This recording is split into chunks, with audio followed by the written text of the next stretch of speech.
아래 이거.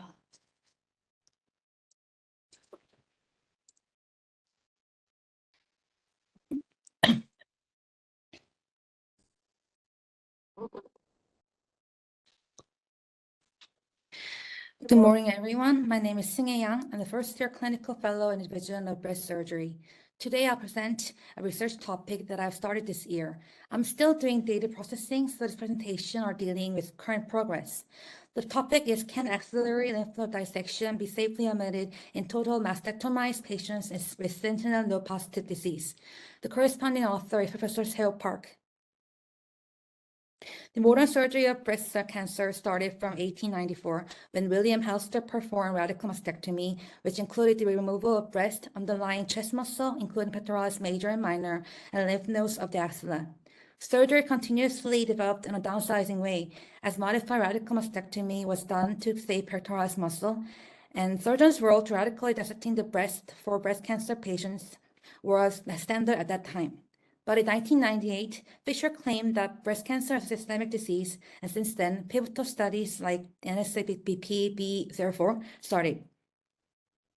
Through NSABP-B04 trial, no significant differences were observed among the three groups of women with negative nodes whom underwent radical mastectomy and total mastectomy with RT, or between the two groups of women with positive nodes with respect to disease-free survival, relapse-free survival, distant disease-free survival, or overall survival.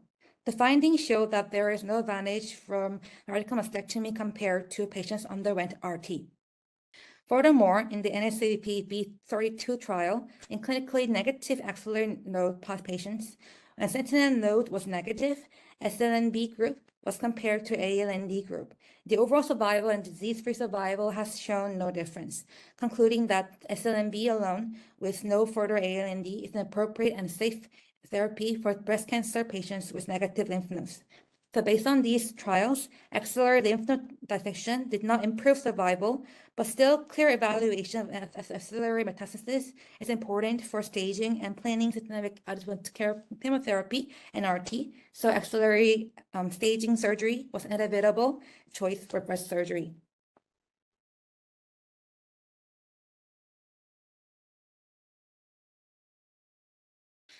But however, axillary surgery has many complications. Infections, hematoma, seroma, nerve injury, and moreover, lymphedema of the arm is potential and serious complication of ALND.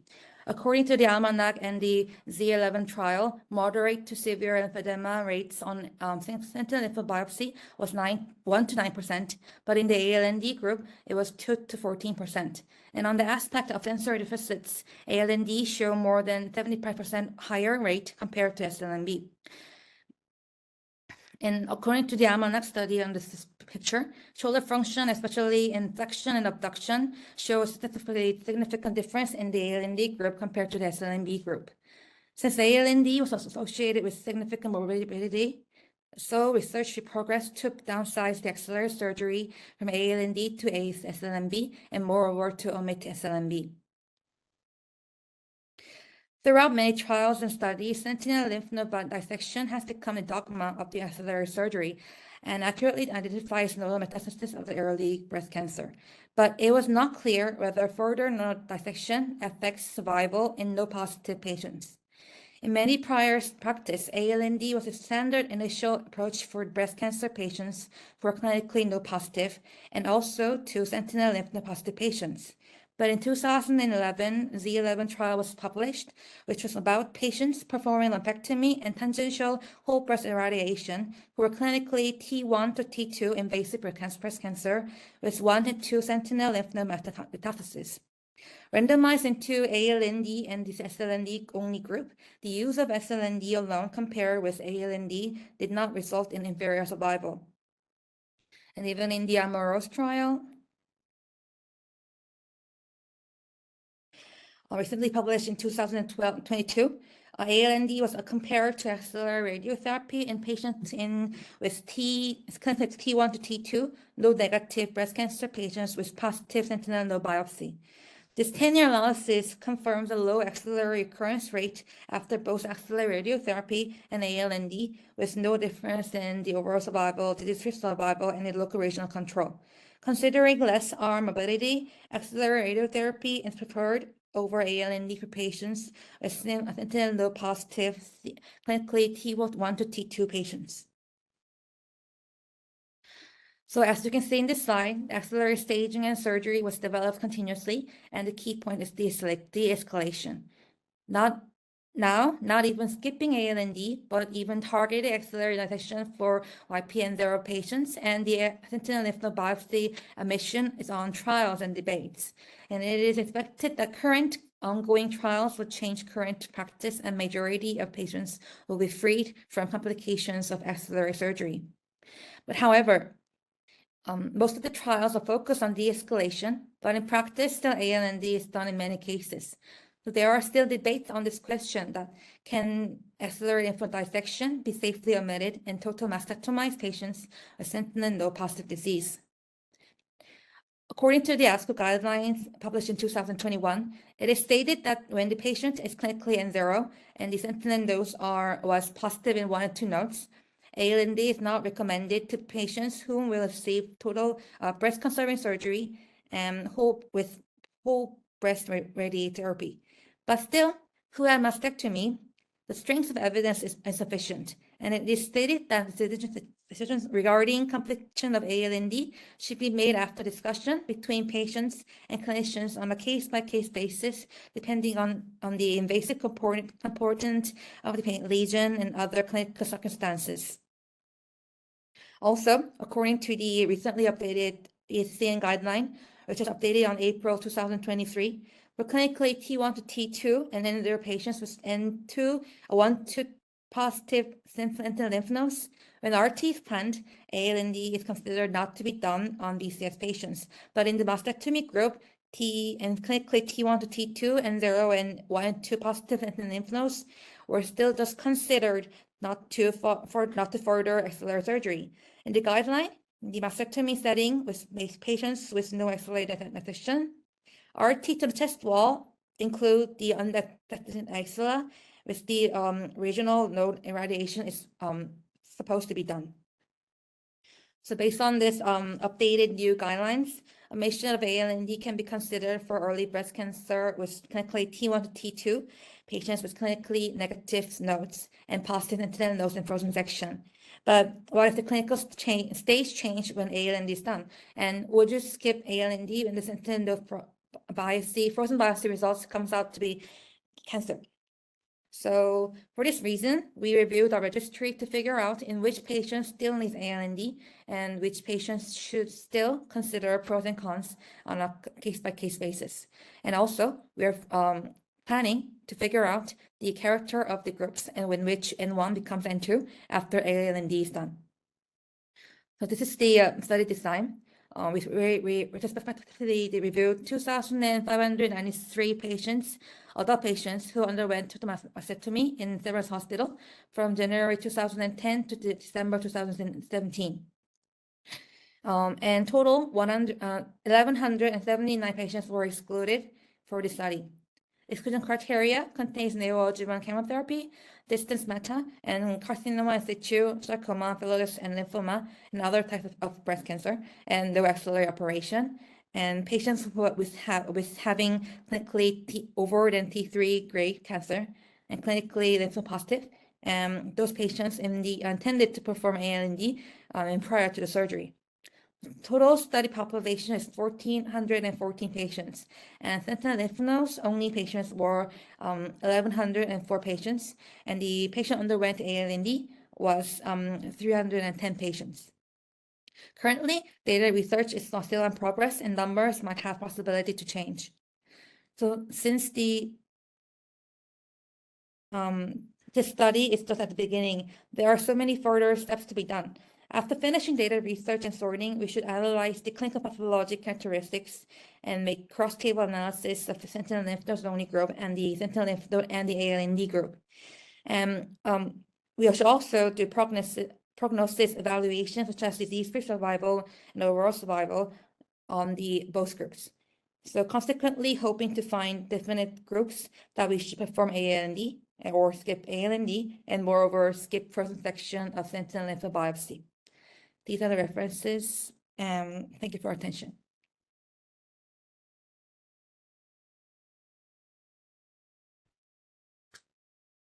네, 양승현 선생님 발표 감사합니다. 그 발표하신 주제에 대해서 질문이나 코멘트 있으시면 자유롭게 부탁드리겠습니다.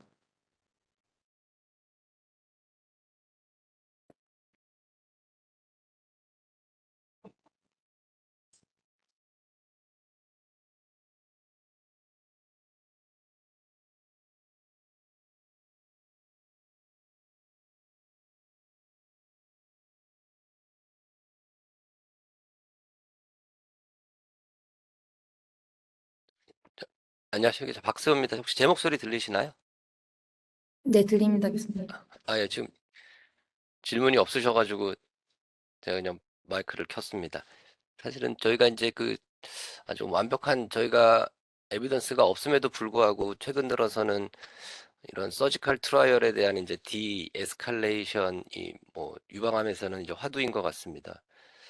그러다 보니 저희가 이제 그런 파샬 마스텍토미를 하는 경우에 노드 메타스타시스가 있을 때 추가적인 뭐 엑실러리 서지컬 어떤 베네핏이 뚜렷하지 않다는 얘기들은 많이 되었는데, 이게 이제 저희가 최근 2, 3년 사이에 이제 마스텍토미를 하는 경우에도 사실 이제 똑같이 이제 적용이 되고 있어서 이제 저희 데이터베이스를 통해서 아마도 이제 저희가 가이드라인을 사실은 뭐 띄어풀 수는 없겠지만 좀 우리가 이제 조심해야 될 케이스가 있지 않을까라는 부분들을 저희가 이제 탐색하고자 저희가 이제 디자인을 했고요. 아직은 저희가 이제 데이터베이스에 대한 이제 탐색 중이기 때문에 뭐 여러 가지 이제 기대하셨던 이제 결과 같은 거가 이제 프레젠테이션이 안 됐는데, 그러다 보니까 이제 여러 선생님들이 좀 아이디어나 뭐 제시 방향 같은 거를 좀 질문해 주시면 양승현 선생님이 연구하는 데 많은 도움이 될 것 같아서 어, 이제 말씀 부탁드리고자 제가 마이크를 켰습니다. 혹시 뭐 따로 코멘트 같은 거나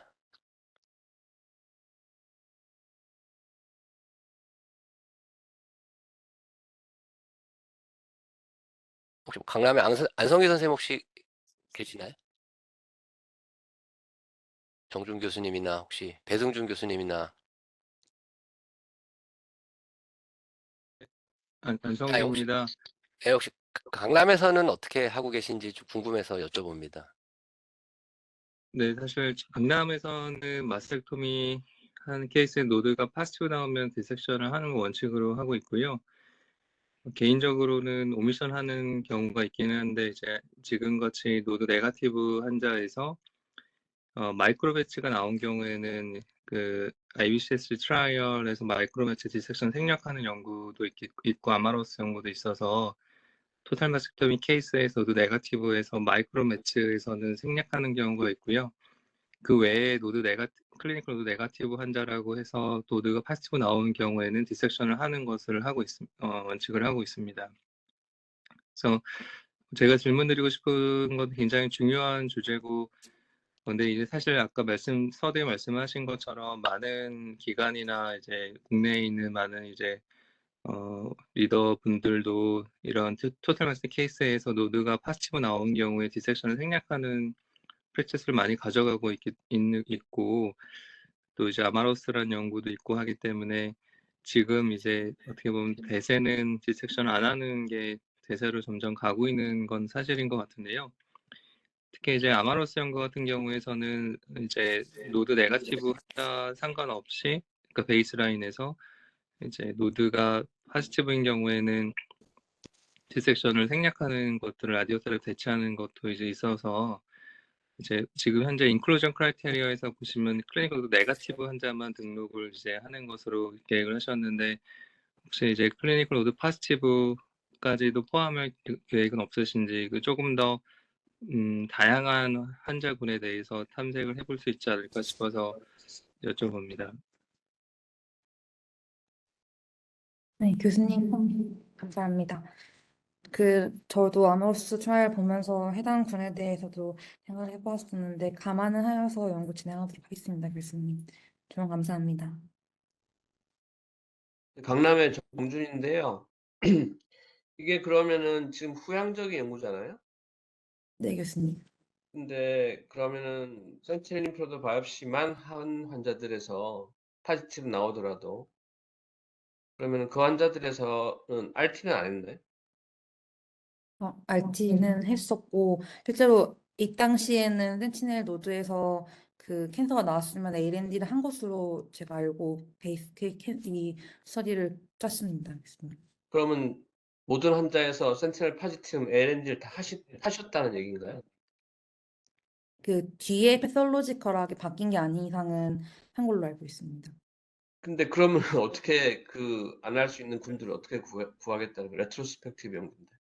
그래서 그 패솔로직하게 그 프로전 섹션 당시랑 비교했을 때 바뀐 건들을 비교하는 방법도 고안을 하고 있고, 그러니까 패솔로직 프로전에서는 안 나왔었는데 퍼머넌트 나왔던 경우랑 이제 실제로 AND를 했던 그룹과 안 했던 그룹이 결국은 결과적으로 나뉘니까 그들의 특성 차이가 있었는지를 보려고 했었습니다. 그러니까 센티넬 안 한 사람들은 대부분 센티넬 네거티브 환자고 센티넬 엑실라티스를 한 사람들은 대부분 센티넬 파지티브일 텐데 그러니까 지금 중요한 거는 센티넬 파지티브인데 엑실라티스를 하고 안 하고의 환자들을 가지고 비교를 해야 될 텐데 그런 환자군이 굉장히 적을 텐데 그렇게 지금 말씀하신 대로 했다고 하면 굉장히 적을 텐데 그게 지금 원하는 대로 분석이 잘 될지 사실 의문이거든요.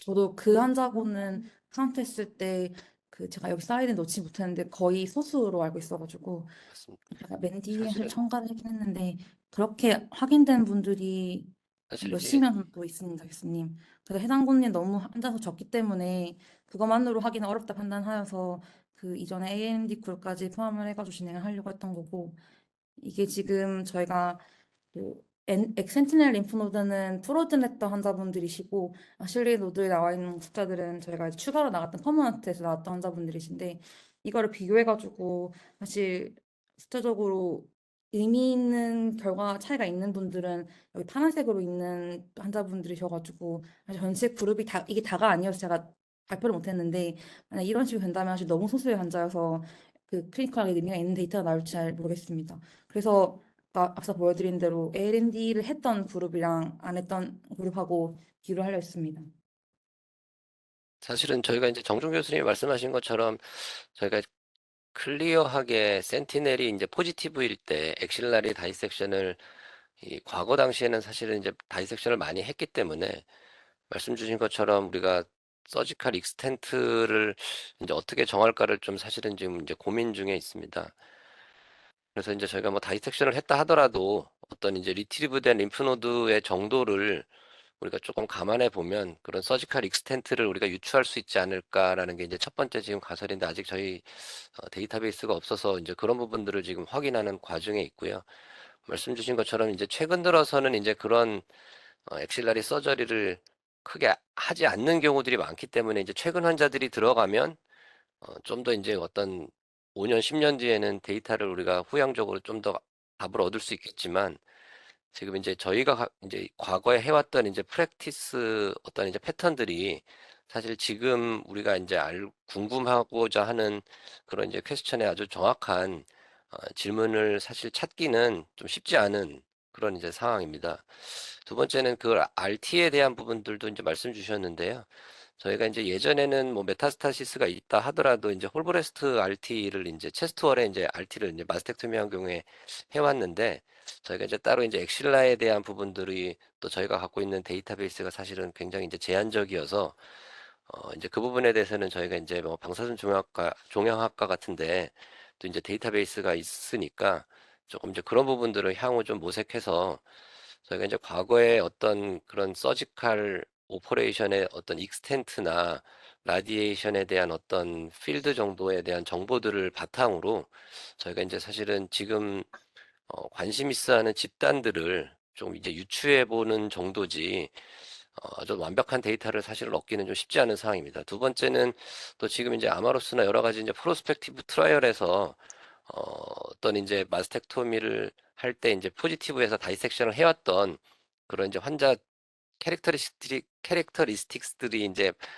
알고 있기 때문에 저희가 이제 치료했던 어떤 선택된 환자분들의 대상들이 이전에 알려졌던 그런 임상 연구의 환자들과 크게 차이가 없다면 뭐 정확하진 않겠지만 저희도 크게 차이 없지 않을까라는 라는 부분들을 감안해 보면 어떤 또 우리가 정말 좀 마음 편하게 뭐 안 할 수 있는 뭐 그런 집단도 가이드라인처럼 또 찾지 않을까라는 어떤 좀 사실은 저희 데이터베이스에서 이제 어떤 연구 디자인이라는 약간 제한점은 있지만 그러다 보니 좀 이제 데이터 수집에 좀 시간이 좀 걸리고 있는 상태였고 말씀하신 그런 몇 가지 포인트들이 저희도 이제 좀 되게 많이 고민했던 상황 중에 하나입니다. 그 지금 클리니컬 프랙티스에서 노드가 포지티브 나왔을 때는 L&D를 하는 게 원칙이고 L&D를 안 했을 때는 레디에이션으로 대체할 수 있다. 그게 지금 아마로스 나오면서 그렇게 클리니컬 프랙티스인데 예, 지금 이제 L&D를 생략하는 거는 지금 얘기하신 논문의 주제는 제가 정확하게 이해했는지 모르겠지만 센티넬 포지티브 나오더라도 L&D를 안 하고 또 레디에이션도 생략하는 그룹들이 있을 수 있다는 거, 그걸 찾겠다는 뜻 아닌가요? 저희가 RT를 생략하는 군까지는 사실은 저희가 접근하기는 좀 어려울 아니, 것 같고요. 그러면은 우리가 후양적으로 해서 그걸 조사할 이유가 뭐가 있어? 이미 센티넬 림프노드 바이옵시가 포지티브 나왔을 때 그 ALND를 안 하고 레디에이션으로 대체할 수 있다는 건 이미 결론이 나서 그렇게 하고 있는데 그러면은 지금 제가 말씀드린 그런 레디에이션도 안 해도 되는 그룹을 찾겠다는 게 아니라고 하면 그게 무슨 의미가 있어요? 이미 그렇게 프랙티스를 하고 있는데. 그래서 이제 강남에서 이제 저희가 어떤 프랙티스를 하고 계신지를 좀 여쭤봤는데 아직도 사실은 이런 마스텍토미에서 정말 서지컬 다이섹션이 다 필요 없느냐.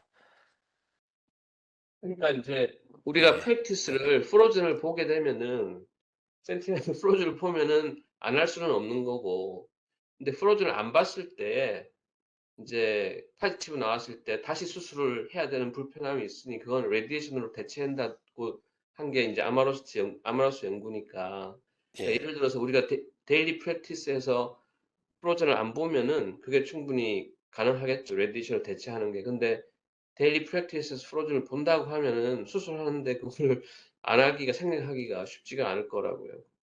그러니까 예를 들어서 그러면 수술을 하는 상황에서 우리가 센티넬 포지티브를 아는 상황에서 이거를 L&D를 안 하고 레디에이션을 대체할 이유가 따로 있나요?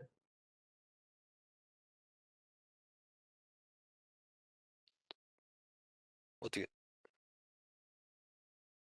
그러니까 프로즌에서 했을 때 센티넬 포지티브가 나왔단 말이에요. 근데 그런 상황에서 아 나는 L&D 안 하고 나중에 수술하고 나서 RT를 하겠다. 이게 그 RT가 센티넬 림프노드랑 차이가 없다.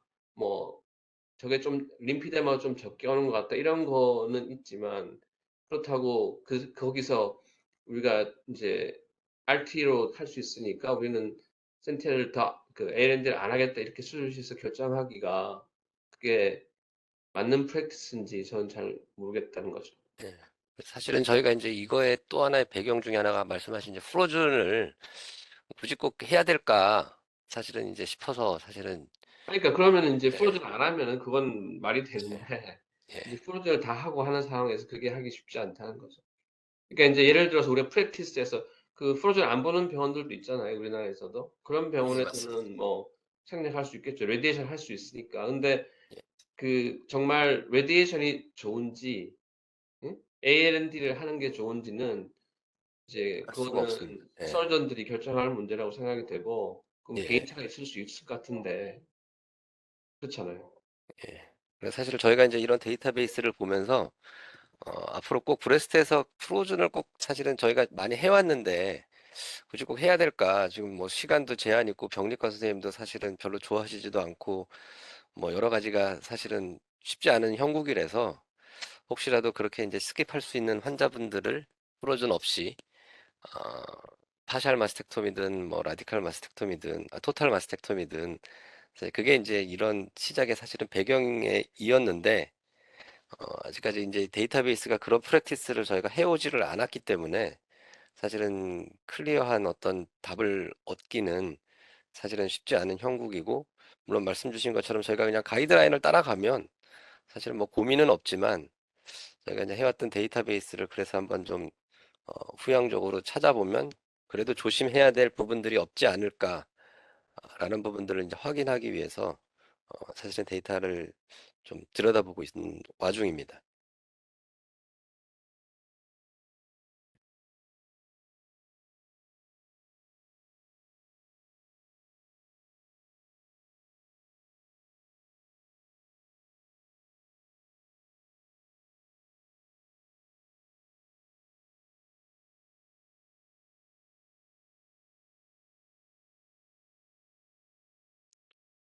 추가 코멘트나 혹시 질문 있으시면 좀 부탁드리겠습니다.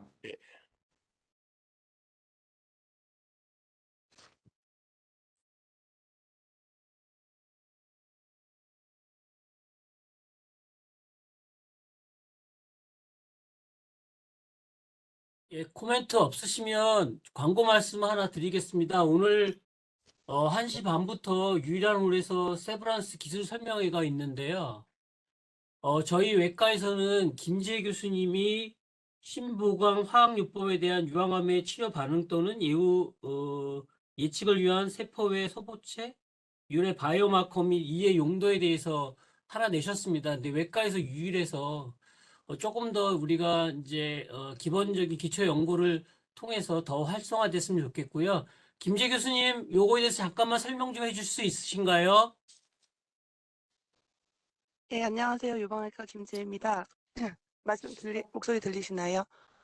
예, 네, 사실은 그 특허가 있어서 기술 설명에 소개되긴 했는데, 김승희 교수님께서 연구하시고 저를 공동으로 같이 참여시켜 주셔서 제가 이제 이름을 올리게 되었습니다. 그래서 간략히 소개드리면은, 유방암 환자에서 네오즈번트 키모 하는 환자들에서 키모 끝나고 나서 환자의 실험에서 플라즈마 실험에서 마이크로 RNA를 엑스트라 베시클라 EB 마이크로 RNA를 검출해서 환자의 튜머 리스폰스와 관련이 있는지를 보는 몇 개의 마커를 선정을 했습니다. 그래서 그거에 대해서 간략히 소개가 되어서 네, 교수님들께 공유를 드리고자 말씀드리게 되었습니다. 예, 감사합니다. 그래서 이런 오늘 아침에 발표했던 이런 것들이 모두 저희가 조금 좀 가시적인 성과를 냈으면 좋을 것 같고요. 김재 선생님은 오늘 거기 포스터로 전시되어 있거든요. 그래서 혹시 시간 되시는 분 계시면 가서 많이 보시고 참고하시고 혹시 특허는 어떻게 하는지 한번 자문을 받으면 우리끼리 소통하면은 조금 더 쉽게 접근하지 않을까 생각이 됩니다. 예, 이상입니다, 저는. 네. 네, 교수님 감사합니다. 그럼 발표하신 두 분 연자 발표는 마치도록 하고 아까 말씀드린 것처럼 전체 채팅창에 두 분에 대한 피드백 링크 올려드렸으니까 클릭하고 퇴장하시면 감사하겠습니다. 네, 수고 많으셨습니다. 네, 감사합니다.